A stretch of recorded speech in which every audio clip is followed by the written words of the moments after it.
This is Robert Kraft, and I'm your host on SNN.Network. And joining me for this Wall Street View is a guest that we had on the podcast. This is his first appearance now on doing a Wall Street View with us. It is Adam Wilk. He is the portfolio manager at Greystone Capital Management and also the editor of Pound the Rock Investing blog. Adam, how you holding up, man? Good to see you. Thank you. Thanks for having me. Doing well. You're catching me with my quarantine beard and haircut and casual clothing. We haven't left the house in a couple of months, but been going well. Everything's been going well, and I appreciate you having me on. Thanks a lot. No, absolutely. Where are you based, by the way? I should know this. Yeah, I'm in Westchester, Pennsylvania, which is a suburb of Philly, probably 20 or 30 minutes outside of Philadelphia. My wife and I live here, and we actually did what everybody else did. I think during this quarantine, we bought a dog that we pick up, a puppy that we pick up tomorrow. So pretty exciting news, I guess.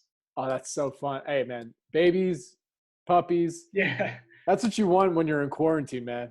Exactly. You have your hands full a little bit more than we do, but we'll get there at some point, I'm sure. Hey, man, you haven't potty trained a dog yet, so you don't know what you're in for. Yes. So listen, man, I believe our interview was back. It was late last year, right? Around that time. You know, a lot's changed. This has been a crazy time. So let's kind of dig right in. I mean, from an investing side of things, you know, you put out a couple blog posts, you know, kind of talking about, you know, a new idea and then changing the thesis and then, you know, another new idea that you had. You know, I mean, how's it been for you, man? It's a good question. You know, to your point, the world has changed a lot in the last few months, especially. And, you know, I'm kind of in an interesting position, you know, just from my firm standpoint where, you know, we had sort of a formal relaunch in the beginning of 2020 where I transitioned old clients with predecessor accounts into my new firm structure. And so anybody that joined in the first quarter of 2020 with new capital obviously is doing very well now with some of the buying opportunities that were presented during the first quarter. Predecessor accounts obviously not doing so well with some of the old positions that we've held. But overall, things are going well. I think what would normally have been dedicated time for investment research and just kind of business as usual has been spent doing a lot of administrative work with the launch of my firm, some light marketing stuff. I had to re-underwrite a lot of our positions due to the virus and some of the impacts surrounding that. And then just recently, and kind of in the middle of it now, we have earnings season. So it's been pretty busy couple of months.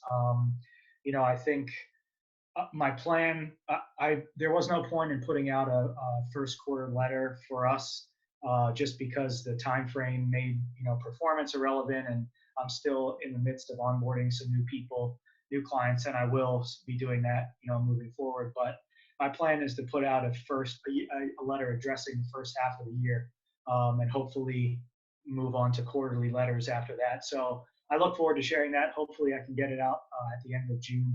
But yeah, so it's been a busy couple of months, and you know, now I'm kind of shifting more of my focus back to investment research and just making sure that I'm continuing to try to find good ideas and kind of sift through all the rubble out there.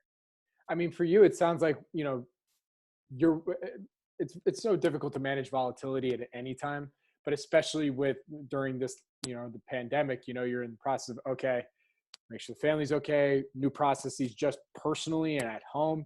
And then now you have to adjust your entire processes from an investing side, a professional side, because you're like, okay, what am I going to be doing right now? Should I focus on looking at new investment ideas, or should I just focus on the positions that I'm in and, you know, follow up with them, make sure they're doing what they got to do to manage this crisis? I mean, I'm sure that's what you're going through. Yeah, you bring up a really good point, actually, because, you know, a lot of the times we're all told that before making any new investment ideas, we should take a hard look at what we currently own and make sure that new investments fit the hurdle rate for portfolio inclusion and technically or kind of beat out those ideas that you already have. The idea being that if you own something that you like a lot and you can still add to the position, that those companies or businesses should take precedent over any new ideas. I don't usually follow that, uh, I guess, thesis black and as a, binary. I think there's a little more nuance to it, but um, I definitely think that the virus and what it did to my portfolio and client portfolios really caused me to sort of re-underwrite a lot of our positions just to make sure that we still want to hold these companies. Obviously, the economy went into total shock, but there's still pockets that are operating kind of business as usual. Software being a good example, which is why you're seeing a lot of, well, among other reasons, why you're seeing a lot of large cap tech do well still in this time over the last month or so. And so basically, I kind of had to shift from being an investment analyst to sort of a credit analyst. And in times like this, obviously, you want to make sure that your focus is on the balance sheet. A lot of companies are capable of withstanding a few month shock to demand or a drop or a decline in revenues and cash flows, but some aren't, and you definitely want to make sure that you're on the right side of those things and you're adjusting. You're taking a look at the businesses you own and how much their cash they would burn in a economic downturn scenario. What's going on with their supply and demand. How their revenues, or their top and bottom line, are going to be affected. So I kind of went through and sort of redid everything and re-underwrote each one of my theses with a real focus on the balance sheets and making sure. I tried to do some initial channel checks as well. Those are still pretty difficult just because it's very early and there's a lot of uncertainty surrounding what's going to happen. But I basically came out of this time period, happy with our core positions and didn't really make too many changes there. In fact, I've been adding to a lot of things. I definitely didn't, bottom tick most of those names. I mean, some stocks that we owned were trading at valuations that implied, bankruptcy or that the equity was going to zero. And obviously easy to say now, but kind of silly at the time if you look at some of the volatility in those names and where they were trading. But after the dust kind of settled after that initial shock, I think in late March or so, mid to late March, I did start adding to more positions and felt comfortable about where we stand today. So I mean, to your point, I think everybody kind of has to shift gears a little bit and make sure that they're evaluating the balance sheets of their companies and really how they can withstand prolonged shocks to their businesses, as opposed to what kind of cash flows are going to generate or what multiple they're trading at. And it's just kind of been a different environment for me. I was in college or just graduating college in 08, 09, so I didn't really live through that as a portfolio manager, which I'm sure is very helpful to some who did live through that time period. So this is probably really my first major market crash, if you want to call it that. And it's definitely been a learning experience. And I think, during the last few months, none of the things that I was seeing until the market started rallying recently felt good. It's definitely a few gut check moments. You start questioning yourself and thinking that you're wrong about some of the companies you own, and start to really underwrite these positions and thinking that the economy could be shut down for a year or two or something like that, and what could happen as a result. So very almost terrifying at times, especially when you have other people's money on the line. But I think now, while we may not be out of the clear, or in the clear, excuse me, I think there's just a little bit more clarity surrounding some of the things that the Federal Reserve has done, and the government as well, stepping in and providing some stimulus and at least tempering the initial shock to the economy. We'll see how that plays out down the road. But yeah, I think it's been a very interesting last couple of months in terms of where my priorities have been. Absolutely. I mean, what would you say were some of the main lessons that you've took thus far, from when it began to where we're at today? Yeah, that's a good question. I think one of the first things I looked at was, well, let me back up. I think that before initiating any new investment, I think the balance sheet is one of the things that's most important. Obviously, you want to make sure that a business has the financial strength to withstand any shocks in the economy, or, like I said, their supply and demand. And so that's always a focus. When you're researching a business, obviously you want to make sure you have a really strong, or you have really strong downside protection. And while nobody could really foresee the type of demand shock that took place during the virus, or that still is taking place, a strong balance sheet helps you weather those storms. So that was really something that kind of got further imprinted in my mind. It's something on my investment checklist. Obviously, it's something that I pay a lot of attention to. So just making sure that, or at least reiterating to myself that it's so incredibly important to invest in businesses that have strong balance sheets and have plenty of cash, or who have the ability to sell assets if necessary, or in a real panic scenario they've got some levers to pull to at least prevent the equity from getting damaged, or from issuing more as to dilute the shareholders. So that's kind of been that's always been a real focus, but it's something that I definitely reiterated to myself, and kind of was really glad that we own a group of companies with really low leverage. And most of the time I try to invest in businesses with no debt. Occasionally some figure out smart ways to use it, and I'm fine with that as long as the leverage ratios remain reasonable. But I would say one of the other biggest things too was just position sizing. I think that's something that really matters, especially when you run a concentrated portfolio. A lot of times we have the top 4 or 5 names making up over 50 or 60% of what we own. And in those situations, you're obviously giving yourself a chance to receive maximum portfolio benefit from an upside scenario. But when volatility hits, it can do some real damage. And evaluating sort of our portfolios as kind of like a holding company overall, and trying to figure out which areas we could trim, or where we wanted to add, or where I felt comfortable kind of staying put, was a really interesting kind of exercise for me, and just kind of understanding, in re-underwriting all of our positions, kind of understanding why the position sizes were the way they were in the first place, and making sure that, or kind of, I guess, seeing the effect that our position sizes had on the portfolio during a scenario like this was an interesting lesson for me, because then you start to get into, should I have trimmed here? Should I have added some stuff? These businesses are much more likely to be affected in a recessionary scenario, that kind of thing. So I think doing a lot of work around position sizing is really important. And although it's something I've always paid attention to, I think moving forward, there's kind of this tick that's going to just be, in the back of my mind, that if something like this were to happen again, where there's, I guess, a non-zero chance of that happening, you want to make sure that, you're comfortable with the large position sizes that you have, and that even though there might be some stock volatility involved, you're happy with a large exposure to something, or to a certain industry. So that was definitely a big lesson, I guess, a mental exercise, and something that I'll probably, I don't know, I kind of put something out on Twitter this year. I'm really interested in finding as many resources as I can about portfolio management, and just trying to improve in that area, because a lot of us are very good at picking stocks or being investment or business analysts. And that's kind of, I don't want to say the easy part, but we can all, I guess, find a mispricing at some point and determine that a stock is trading for less than it's worth. But the more difficult aspects come with the position sizing, and when to buy and when to sell, and that kind of thing. So that's been an area of fascination for me just in general, but especially during a scenario like this, you really start to get like a gut check about your decisions and where you can improve there. So I think that was a big takeaway for me. So let's go down that path a little bit. I mean, what, in terms of position sizing and your theory behind that, how has that changed, especially during this whole time?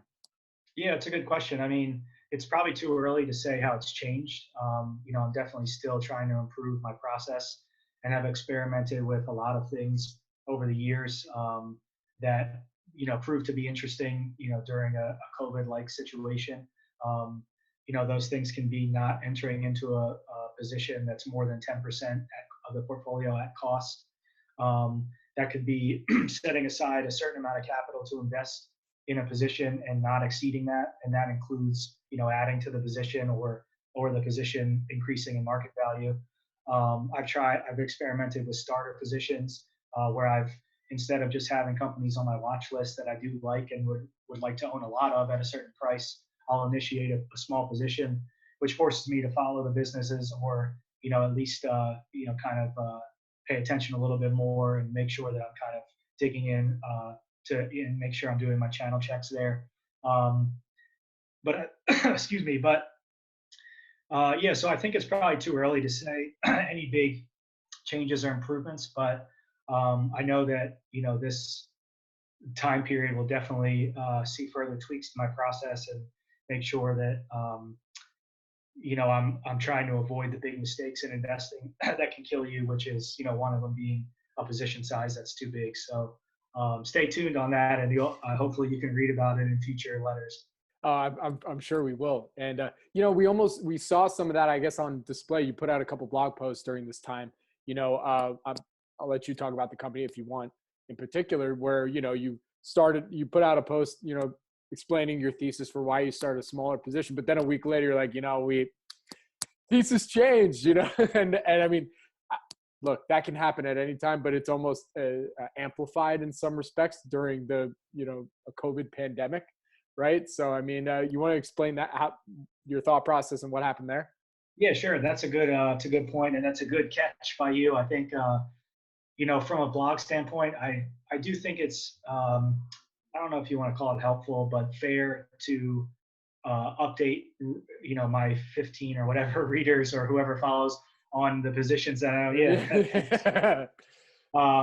so if I write about a company and I disclose that I'm long or that Greystone Capital is long in client portfolios, I think it only makes sense if that changes to at least give some kind of update or something. Not because I'm giving any investment advice or because I'm responsible for somebody purchasing a stock based on reading an article or anything, but just because I think it's a fair thing to do.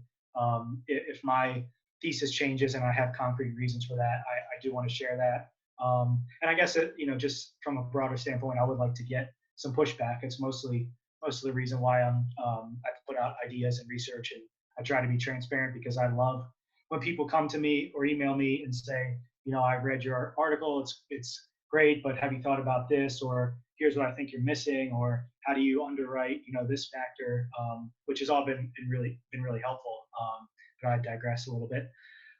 So for mixed telematics, we don't have to get too deep into the actual business, but basically they're a software company that provides telematics services to fleet operators. So you would have a piece of hardware that goes into a truck, let's say an 18-wheeler or something, and then you would have the ability to track everything about that vehicle through a software platform, such as the drive time, the gas mileage, the efficiency, anything that you want as a business to track with your fleet and your drivers. And the company has a really long track record of success. They've done really well over the last decade. They have a really good management team. And the business itself caught my eye when I ran a presentation by an investor who I like and admire. He put something out for Manual of Ideas or something like that. And so to fast forward, after doing a lot of work, I did enter into a position. And for Greystone, it was probably a mid-sized position or so. And what I thought was pretty cheap valuation. I think it was less than 10 times free cash flow or something along those lines. That's growing, obviously. And then, as is the case most of the time, after I enter into a position, I still do have some channel checks to do, and I'm just doing some more work on the name and digging a little bit deeper. And I just started to get really uncomfortable with the business's exposure to the oil and gas industry. This coincided, me entering into a position with mixed coincided with what was happening in the energy industry when we had those crazy negative oil days, I think during March. And so I just started to think about some of the key drivers behind their business. They have a very large concentration with that industry. In fact, excuse me. In fact, their largest customers are in oil and gas, and part of the attractiveness with selling their solution into that field is that they can get some of the larger fleet operators where you have oil and gas companies with 500 or more vehicles, which is what they refer to as large fleet. And yeah, so I just started doing some more thinking on the name and a little bit more work around it. And after speaking with some people in the industry, you kind of got this feeling that this time was a little bit different, just in terms of what was happening with supply and demand, and with the current price of oil and how that would impact their customers in terms of reducing their fleet sizes or canceling their contracts with the company. and I'm not like an oil and gas guy. I think I've made some of my biggest mistakes in the industry. I'm really not somebody who spends a lot of time there. And I typically don't like customer concentration, which Mix doesn't have necessarily because they're diversified in terms of the fleet that they sell to, their software packages, or the businesses that they sell to. But they do have some kind of hidden customer concentration just with the industry itself. I think some 30% of their revenues came from oil and gas. So I just started to think about the name a little bit more, and I came to the conclusion that it's possible that nothing happens and the company continues to sell their product and service into the market. And this is a blip with whatever's happening with supply and demand, and it will correct itself in terms of the price of oil. And companies will continue to spend money on fleet or on drilling or CapEx or whatever they need the vehicles for. But that seemed less likely than here we are. Here's the current state of the industry. Here's where we're headed over the next year or so. It's very likely that the company starts seeing either some churn or their customers reducing their fleet sizes, which will clearly impact their software revenue. And I thought to myself, well, that's probably the more likely scenario to happen. So here I am with this position in a company that is definitely cheap, but this is probably the reason why. And I'm likely to see mark-to-market losses over the short term because even though I classify myself as a buy and hold investor, I guess, and would be fine owning a company like that, or most of the time would be fine owning a company like that through a cycle. I just didn't feel like I had the boots on the ground or the knowledge to understand kind of where the current state of the energy industry was going to leave some of the businesses that have those that have companies in that industry as customers. And so I just started to get more and more uncomfortable with it, sort of the more I went. And I think maybe 2 weeks after I entered into the position, I sold everything in all client accounts. So, and I kind of mentioned in the post, I just hate doing that. One, because there's an incredible amount of work that goes into initiating a new position. And two, because there is a chance that I'm wrong about what happens to their end customers and then how that affects them. It doesn't seem likely, and they report their earnings, I believe, next week. So we'll get a chance to see at least how in the short term they've been affected. But yeah, so I guess in going back to your last question too, so I exited the position, and then going back to your last question, a big lesson that I've tried to implement very recently is when things change like that for me, or there you kind of see a path to a decreased valuation or some some top line issues.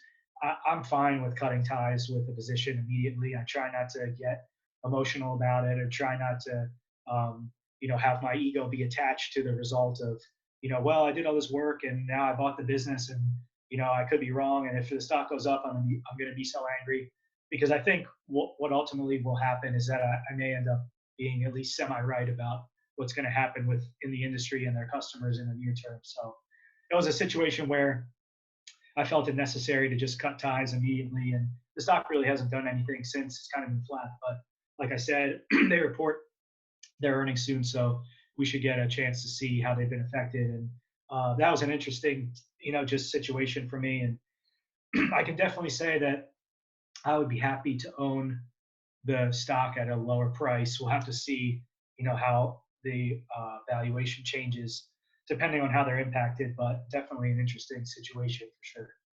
Absolutely. And just real quick, I think I remember the block, you're still holding on to a few shares right now, right? Just to see. Say that again, I'm sorry. And I think in the blog post, you also still said that you still own a few shares in it, right now? Yeah, really, really small amount, probably less than 0.5% of a position or something. For sure. Well, here's I also have to ask, because at what point when you're evaluating both core positions and even looking at new positions, how have you been going about pricing in, listen, there's going to be, most of these companies are having adverse effects because of the pandemic, right? So, I know, look, this is the $1 million question, or billion or $1 trillion question, I guess. I think we'd all be on a beach somewhere if we had the answer to it. But at least for you, how are you going about valuing these businesses and then pricing them to account for any kind of business downturns that are happening right now? Yeah, it's a good question. So, yeah, I think it's probably one that a lot of analysts or investors should answer. I think with that business in particular, we got involved prior to COVID. So I think it was like early March or late February or something. Um, and so now, obviously, the way you're underwriting the investment thesis, the way you're underwriting these things and the valuation all changes. And that's kind of what I was speaking about earlier with just evaluating our portfolio companies, where you have to really put forth a scenario in your mind of reasonably not having the economy open back up to full capacity within a year or maybe more, and the economy opening back up and having a second wave of the virus come through and having to do another shutdown or whatever the case may be. And so again, that comes back to kind of the focus on balance sheets. I think at this point, it's very, very difficult to try to determine some sort of normalized revenue number or cash flows or margins in these scenarios, even for companies that are continuing to chug along and kind of do their thing. But it's very difficult to value any business now. You can, if you have the ability to look through a year or two and you're not really focused on the short term, or what I'm hoping is just the next couple of quarters of roughness, then you can probably come up with a reasonable situation, especially for companies that you already own, where you probably have a model, which we do on everything. And so I can kind of like foot to that a little bit and say, here's what we expected. We're probably not going to reach this within the next year or two, but so we have to tweak some numbers, whether it's the top or bottom line. But it's been very difficult to do so far, especially for some of the businesses that we own that I guess depend on physical locations to operate. So, for example, CRH Medical Corp, disclosure, we own that. The ticker is CRHM. They operate anesthesia services, ambulatory surgical centers. And so if we have a prolonged shutdown, obviously people aren't visiting the centers or getting medical treatment or colonoscopies or whatever drives their revenue. So it's very difficult to say, like, when will this normalize? Where are we going to come out on the other end there? There's been no talk about, opening some of the centers or trying to do it at a lower capacity or anything like that. So it's very difficult in a scenario where you already look out to, let's say, 2022 or something, and you say, here's where I think the business can end up. But now we have this kind of temporary shock to where they're sort of at a standstill and business as usual has been halted. And so you kind of have to change, what you're thinking in terms of the normalized earnings or cash flow number, or kind of do what I've been doing, I guess, which is really focusing on the balance sheet, making sure you're doing a lot of credit analysis and understanding kind of the liquidity that they have to withstand something like this. So it's not easy at all. I think the most difficult area has been for new investments where I'm less familiar. Obviously, you can look at some historical precedents, such as what they've done in the past, and what sort of margins they've generated or how fast they're growing or that kind of thing. But it's very difficult now in a post-COVID world, I guess I'm calling it, to figure out where you might end up with a valuation or a multiple, or what sorts of businesses are going to end up being okay, and how you value those. So that's another thing too, where it might be a little bit too early to try to figure out. All right, so I think we're there. Adam, where can my audience go and find more information about you and Greystone? Yes, so obviously I'm on Twitter. My handle is AK Wilk, and I also have a Greystone Capital Management handle. My blog you mentioned, foundtherockinvesting.wordpress.com. And then we finally launched our site. It's greystonevalue.com. Greystone is spelled Grey. So that's available, and I have some materials on there, some about stuff, and then a few letters, the founder's letter, an intro letter, that kind of thing. So your listeners are more than welcome to go read and check that out. But I'm sure hopefully we'll continue to chat into the future, and I'll continue to update people on the blog and Twitter and that kind of thing. And I really appreciate you having me on. This has been great. No, it's awesome. I really appreciate you sharing your insights, and yeah, man, just thank you. Look, good luck, stay safe. And yeah, dude, I'm excited for the next update. Right back at you. Thank you very much. I appreciate it. Hopefully basketball will be back by the time we talk next. I know, I'm dying. I'm dying. Later, man. Yeah, see ya. Thanks.